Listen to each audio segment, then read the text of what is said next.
Next, I'd like to turn back to Shawn and Patrick, if I may. And actually, as collectors, and there are a lot of collectors in the audience here tonight, how do you pick your favorite children from your family? But could you please do that for us from all these babies? If you had to run out of a burning building, what would you grab first? Shawn? Well, you've already glimpsed a few of our favorites on the screen, especially that spectacular Gakute bird cage. But there are a few more that we would definitely grab from that hypothetical fire, such as this Kubo Shunman, 2 bullfinches on a cherry tree branch, which thrills me in part because of the wonderful condition it is. That's not always easy to find in a Surimono. I admire the printer's skill in shading the bird's rosy breast down to that beigey pink color. I appreciate the restraint Kubo Shunman showed in depicting the cherry blossoms only in barely visible gaufrage instead of in color or outlining them, because it creates an airier composition. And I also really like that loose flowing calligraphy. Doesn't it look like it might be the transcription of trilling bird song? And maybe the image also triggers a memory of that childhood wallpaper. But it was only in reading Sadako's essay on this print in the catalog that I learned that this tranquil scene may have a secondary and somewhat darker meaning. Imagery in Surimono is not always as straightforward as it seems upon first glance. Right. Next slide, please. Then I've also chosen another Kubo Shunman called White from the series of 5 colors of tea utensils. Again, the superb condition of this Surimono is one that makes any collector's heart sing. Not lost to the ravages of time is that gradual color change in the background from a olive green to the beigey background paper color. I like the neutral colors and the way the textures have been shown, the stone of the tea mill and the tin of the tea caddy. And then the artist also seems to be playing with the concept of roundness with all the round tea utensils he has gathered here. Even the crank, that cylindrical crank there in the front, will crank in a circular motion. Further emphasizing the roundness of the objects is that curtain of calligraphy at the top, leaving voids, rounded voids above the tea mill and the tea storage jar. To me, this print is as serene as the tea ceremony itself. I love it. Next one, please. And then there is the tiger stick. This is a humble little Surimono, one of my first purchases. It bears the simple, almost stark images of a ink stick, an ink brush, and an ink stone. There's no poem, there's no artist signature here. It is essentially an advertisement for either a brush maker or perhaps a literary supply store. But if you look closely, you can see that it was very skillfully printed with gaufrage and metallic inks on the ink stick and graduated colors on the ink stone and on the brush. The best guess is this print was commissioned perhaps as a traditional New Year's gift to be presented to the shop's customers in appreciation of their patronage. But I like to imagine a backstory to the print, that it was saved by the proud parents or children of the shop owner, and that it was preserved for over 200 years by a chain of owners who kept it from harm. So for me, this Surimono is a mascot of our collection, because Patrick and I see ourselves as just temporary custodians of these prints. Now it is the Yale Art Gallery's turn. May the gallery be as conscientious a custodian as those imagined parents or children were. Next, yes. And now the boys' favorite, right? Kunisada's Ichikawa Danjuro VII as Daruma. Perhaps, at least at first glance, the least Surimono-like print in our collection. So much of what we've been discussing tonight doesn't seem to apply. What delicate work between the artist's drawing and the woodblock print carver.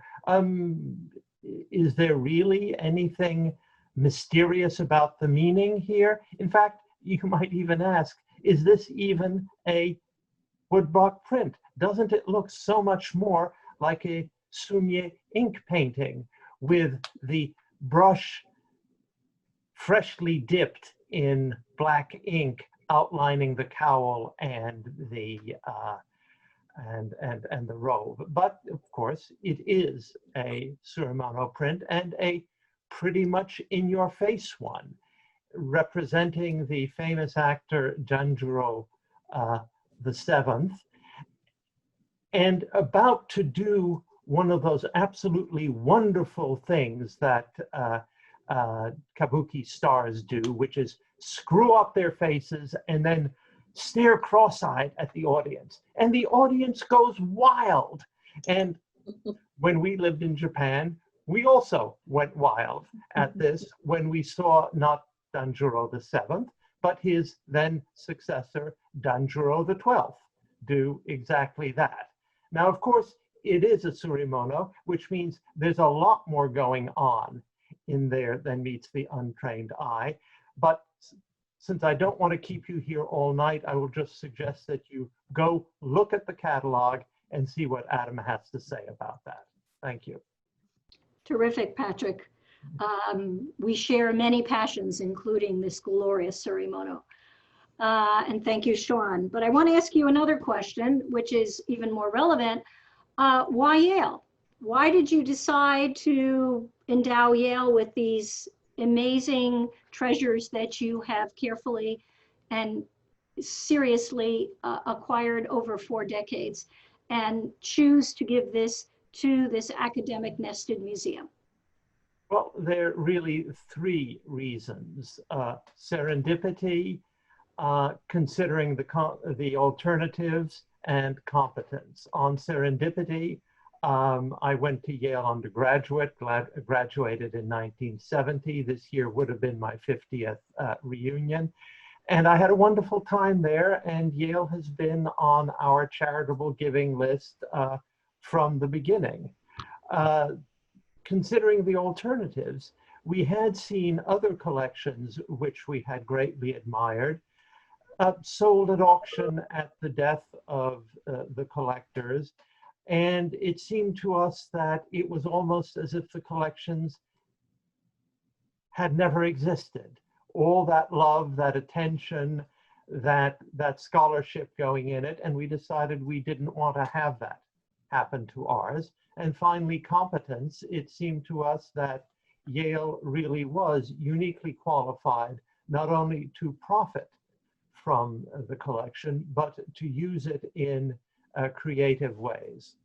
You know, first of all, the Yale Gallery already has a strong Asian art collection into which our Surimono nicely fit and hopefully complement. And all art benefits from having a strong context. Then a true appreciation of Surimono requires a knowledge across a multitude of disciplines, as you're learning here. Curators at an art gallery within the setting of a university, such as Yale, have access, if they need it, to expertise across an incredible range of academic departments. Deciphering Surimono is just as much of a collaborative effort as making them was. We were also hopeful that Yale professors, and not just art history professors, would find ways of incorporating our Surimono into their classroom instructions. And according to Advent and Denise, this is already happening, and we are really thrilled with that. Lastly, with the opening of the West Campus, Yale offers state-of-the-art research, conservation, and storage facilities. I don't think Yale is going to be putting our Surimono back under that bed. Well, thank you both, and we all thank you. And the other legacy that you've helped to nurture was the publication of this amazing book, and that will live long after us. And all the research that was done, and we're about to see a slide of that. It's a serious tome. It's not a small publication. And just quickly, Shawn, how important was it to you to make sure that this book got published? Well, let's start off with Patrick. Well, the catalog really was, for us, the main event, or one of the main events. Surimono being so fragile and light sensitive, they cannot really be shown to the public for very long or very often. And so very much of what we have learned about Surimono, other than what came through our interactions with you, came from the study of the catalogs you have mentioned. And so that we really wanted to add to that a catalog that would help bring out certain aspects of Surimono. And we had imagined was a catalog where the quality of the photography would be such that it would be almost as if you were holding the Surimono in your hand as you show it to the light and see the gaufrage and how you look at the metallic prints. We also were hoping for something that would give an intellectual background so that the reader today might have something like the aha moment, the Japanese have another expression for that, that the original patron had hoped to elicit in the recipients of the Surimono on a New Year's Day in the 1820s. And in that sense, I must say, Yale has surpassed our expectations. And besides, as the shutdown of museums all over the world has only emphasized, the current beautiful, handsome display of our Surimono at Yale is only temporary. Documentation endures. Thank you, guys. I couldn't agree with you more. And I'm very excited to think about what's going to come. And thank you very much for making sure this book is as beautiful and as indispensable as it is. It's a seductive item all by itself, the perfect embodiment of the genre of Surimono. As we are not looking at our screen share at the moment, but I think we can conclude with our last question, hopefully without it. I turn the microphone over to Sadako, and I just wanted her to sort of summarize how this miraculous relationship between Shawn and Patrick and the collection developed, and how she managed to accomplish this amazing feat over this last decade. Okay. So shall I, do you have an image? Well, we're trying. You can speak anyway. Please go on ahead. So I am not good with the improvising, so I'm just going to go with a script, but I have this in the photographs which I've taken in 2010. So this 2010 photograph marks the beginning of the close relationship between the collectors, Shawn and Patrick, and the Yale Art Gallery. A year earlier, I curated and installed, with the invaluable assistance of many colleagues at the Yale Gallery, a special exhibition on the tea culture of Japan, with the majority of loans coming from the Danziger collection. I invited Shawn to come see what Yale can do. He responded to my call in March and extended her US trip during the New York Asia Week to travel to New Haven. I believe she liked it very much. And in the lobby, we happened to meet our former director, Jock Reynolds, who was as friendly and welcoming as usual. Just 1 year later, I was invited by Shawn and Patrick to visit their home in the suburb of Frankfurt to make my initial research trip, when this photo was taken one warm June day. At that time, just 10 years ago, the Drosten Kenadjian collection included 200 works. Now it totals over 300 Surimono. Together, Shawn and I set up a table for photographing each of the prints using the excellent spring natural light. We shot all 200 in one day. Now, nearly 1 decade later, 70 works from the collection were selected to highlight and research, to be published as 60 entries for this book. This required myself, along with Adam, to work on over 200 poems and to examine their relationships to the specific image.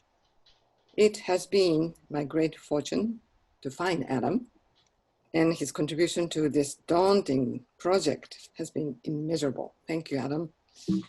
We still have a long way to go to complete our research on this splendid collection, and this will surely be a rich opportunity for future scholarship at Yale. For me, this photo documents the inauguration of this ambitious project and reflects our mutual passion and drive to complete it. I must also express my gratitude for their patience as the renovation of the UAG in 2012 and 2017 kept pushing back the target date. But for the calamitous advent of COVID-19, the spring 2020 date would have been perfect. Thank you, Shawn and Patrick, for your trust in us at Yale. And thank you, Joan, for your usual timely advice. Once I recall you, Joan, saying, I think you and Shawn are a good match. Through this connection, Yale will be the proud recipient of a world-class collection of the finest of Japanese printmaking. Thank you very much. So I should just say the photo that we're not looking at is a beautiful photo of Shawn and Patrick on the balcony of their gorgeous home in Frankfurt, Germany, with the city of Frankfurt in the distance and this June sunshine cascading down. So try and imagine what they look like. There couldn't be two more photogenic people. And in the light and what was to come, it was preordained that this amazing relationship would come to fruition. So on that note, thank you all for being with us. Thank you to our panelists who worked so hard to make this a really engaging and informative talk. My last slide was a photograph of the book. The book is obtainable on the Yale University website, the Yale University Art Gallery website. Please order it. It's a treasure. It's a treasure all by itself. And since Shawn and Patrick are not parting with their collection and you can't get so many of these prints are known in one impression left in the world, this is your only opportunity to look at them life-size, almost one-to-one with exquisite printing. And of course, incredible insights by both Sadako and Adam. Stay tuned, August. On August 6th, we are turning our attention to the world of Japanese painting and to the amazing painting collection assembled, also about 300 works of art, interestingly, by Bob and Betsy Feinberg. And we'll have a distinguished panel again from another Ivy League school and a different point of view and a different collecting perspective to entertain you and hopefully inspire you. Thank you very much. I'm sorry we ran a little long, but I hope you feel it was worthwhile. And to our incredible panelists, I am very grateful for your hard work to make this such a wonderful event. Good night. Thank you all. Thank you. Thank you, Jim.